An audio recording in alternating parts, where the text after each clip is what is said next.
क्या भारत और पाकिस्तान के बीच एक बार फिर युद्ध होने वाला है, या फिर जंग पहले ही शुरू हो चुकी है, लेकिन इस बार बिना गोली चले? पंजाब से आई एक खबर ने पूरे देश को हिला दिया है, जहां भारत के अंदर ही पाकिस्तान के लिए काम करने वाले लोगों को गिरफ्तार किया गया है। सोचिए, दुश्मन अगर सीमा पर नहीं बल्कि आपने ही देश के अंदर हो, तो खतरा कितना बड़ा हो सकता है। और यही नहीं, दूसरी तरफ पाकिस्तान ग्लोबल पॉलिटिक्स में एक बड़ा गेम खेलने की कोशिश कर रहा है। तो आखिर ये पूरा मामला क्या है? क्या यह सिर्फ एक छोटी घटना है, या एक बड़े हाइब्रिड वॉर की शुरुआत? हाल ही में पंजाब से 2 लोगों को गिरफ्तार किया गया है, जिन पर आरोप है कि वे पाकिस्तान से जुड़े एजेंट्स को भारत की संवेदनशील जानकारी भेज रहे थे। यह जानकारी सिर्फ सामान्य नहीं थी, बल्कि देश की सुरक्षा से जुड़ी अहम जानकारियां थीं।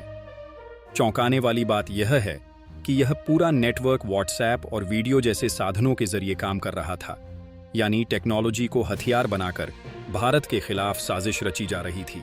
अगर यह नेटवर्क समय पर पकड़ा नहीं जाता, तो इसके गंभीर परिणाम हो सकते थे।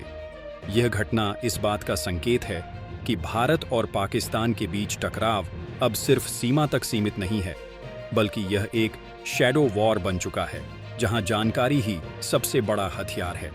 अब सवाल उठता है कि पाकिस्तान अचानक इतना एक्टिव क्यों हो गया है? इसका जवाब हमें अंतर्राष्ट्रीय राजनीति में मिलता है।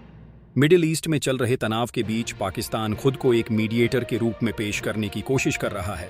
पाकिस्तान के आर्मी चीफ असीम मुनीर और अमेरिका के पूर्व राष्ट्रपति डोनाल्ड ट्रंप के बीच बातचीत की खबरें सामने आई हैं। इसके अलावा पाकिस्तान ईरान जैसे देशों के साथ भी संपर्क में है।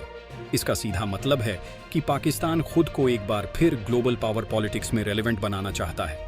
लेकिन सवाल यह है कि क्या वह वास्तव में इतना मजबूत है, या सिर्फ दिखाने की कोशिश कर रहा है? अगर हम पाकिस्तान की ग्राउंड रियलिटी देखें, तो तस्वीर बिल्कुल अलग नजर आती है। मिडिल ईस्ट में चल रहे युद्ध और तेल की बढ़ती कीमतों ने उसकी अर्थव्यवस्था को हिलाकर रख दिया है। हालात इतने खराब हो चुके हैं कि पाकिस्तान को अपनी रिपब्लिक डे परेड तक रद्द करनी पड़ी। यह एक बहुत बड़ा संकेत है कि देश आर्थिक संकट से जूझ रहा है। एक तरफ पाकिस्तान अंतर्राष्ट्रीय स्तर पर खुद को मजबूत दिखाने की कोशिश कर रहा है, लेकिन दूसरी तरफ उसकी इकोनॉमी उसे कमजोर बना रही है। यही विरोधाभास उसकी सबसे बड़ी चुनौती है। भारत ने इस पूरे मामले पर बहुत ही सख्त और स्पष्ट रुख अपनाया है। काबुल में हुए हमले को लेकर भारत ने पाकिस्तान की कड़ी आलोचना की और उसे बर्बर बताया। यह दिखाता है कि भारत अब सिर्फ डिफेंसिव स्ट्रैटेजी तक सीमित नहीं है, बल्कि वह डिप्लोमैटिक लेवल पर भी अग्रेसिव स्टांस ले रहा है। भारत की यह नीति साफ संकेत देती है कि वह किसी भी प्रकार के खतरे को हल्के में नहीं ले रहा और हर स्तर पर जवाब देने के लिए तैयार है। हाल ही में पाकिस्तान के कुछ पूर्व अधिकारियों के बयान सामने आए हैं, जिनमें उन्होंने एक्सट्रीम सिचुएशन में भारत के बड़े शहरों को निशाना बनाने की बात कही है। इन बयानों ने तनाव को और बढ़ा दिया है, लेकिन विशेषज्ञों का मानना है कि यह सीधा युद्ध नहीं, बल्कि साइकोलॉजिकल प्रेशर है। यानी पाकिस्तान भारत पर मानसिक दबाव बनाने की कोशिश कर रहा है, ताकि रणनीतिक बढ़त हासिल की जा सके। तो अब सबसे बड़ा सवाल, क्या भारत और पाकिस्तान के बीच युद्ध होने वाला है? इसका जवाब इतना सीधा नहीं है।